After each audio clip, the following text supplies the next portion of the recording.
Today I'm going to share with you 7 reasons for which interviewers might lose hope in you as a candidate during a job interview. First reason, probably one of the more counterintuitive of them, would be they lose interest in you because you're rambling with your answers. Usually this happens when your answers are on the longer side. You really do your best to communicate the story as convincing as possible, and you maybe take 10 minutes.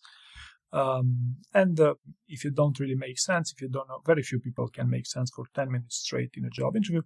And this is how the interviewer loses interest in you. And basically, it's not necessarily game over, but the interview will not go to your advantage, to say the least. The second scenario would be when an interviewer might lose interest in you as a candidate would be when you're overly pessimistic.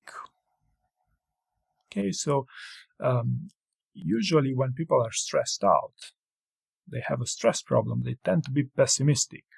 They are not optimistic, they are not smiling, they don't have a positive attitude, and usually I observe that people tend to be negative towards the end of their answers. So instead of selling yourself, hey, but in the end it turned out super well and it was a great success, yeah, in retrospect I could have done better here. It's a negative, it's a pessimistic approach. So this is what you also want to stay away from, especially older people. At least that's my experience. Okay. Third scenario I'd like to share with you here: when an interviewer will instantly lose interest in you during a job interview is when they spot you cheating.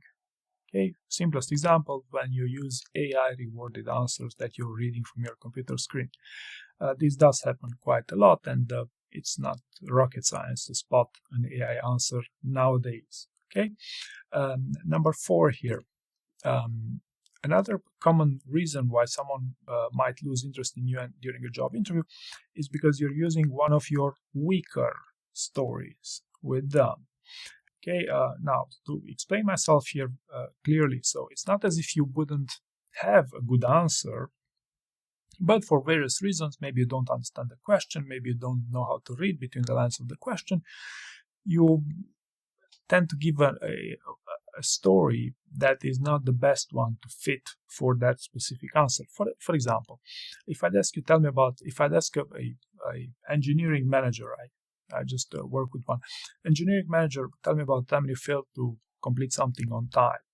And they give me something on the lines of, hey, yes, 15 years ago at the beginning of my career, we had a project that did not get completed on time, and I learned this. I learned that, hey, testing is important. Okay? And then I said, okay, it's fine. Do you have a better one? Oh, yes, actually, in retrospect, I think I have a much better one, which happened only 3 years ago when I had, recently had a team which had an engagement problem, and we had a toxic employee, part of the recently acquired company, and the toxic employee actually broke his entire team because he couldn't spot this early on, and then he had to wait. It took 3 months for him to decide to put him on a performance improvement plan, and then he learned the importance of these things. Obviously, the second story would be far superior to the first one for a manager level role, because manager level roles speak to people, right? So in a job interview, if he gave the first answer, that would have been a much worse answer than the second one. So this is an example of when you're using a poor story can have your interviewer, perplexed. And so what? It's not a story that you're using to your advantage in a job interview. So always, give the best possible stories, right? Number 5 here, you block and remain blocked. You get stuck during a job interview. So in my experience, it's not the end of the world if you block in a job interview. What happens is if you remain blocked for the remainder of the interview, that's for sure not a good sign, right, for these things. So you should embrace, the unexpected with the job interviews, because it's not always the question that you prepared for that you're going to get asked. Okay, this is reality.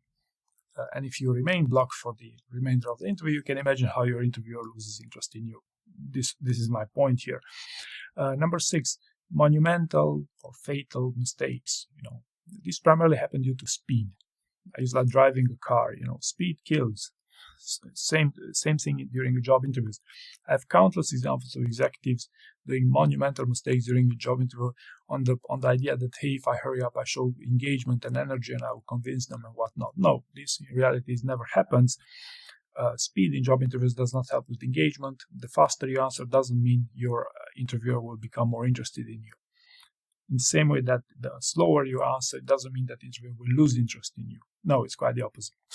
Okay, they might even appreciate, hey, at least this guy is taking his time to think twice before answering an interview question, right? So, and last but not least, number 7, you try to impress too much. Okay, so you overdo it, so to speak. So there are a few exceptions. There are some companies. HubSpot was one of them that encourage you to even be slightly cheesy during their job interviews.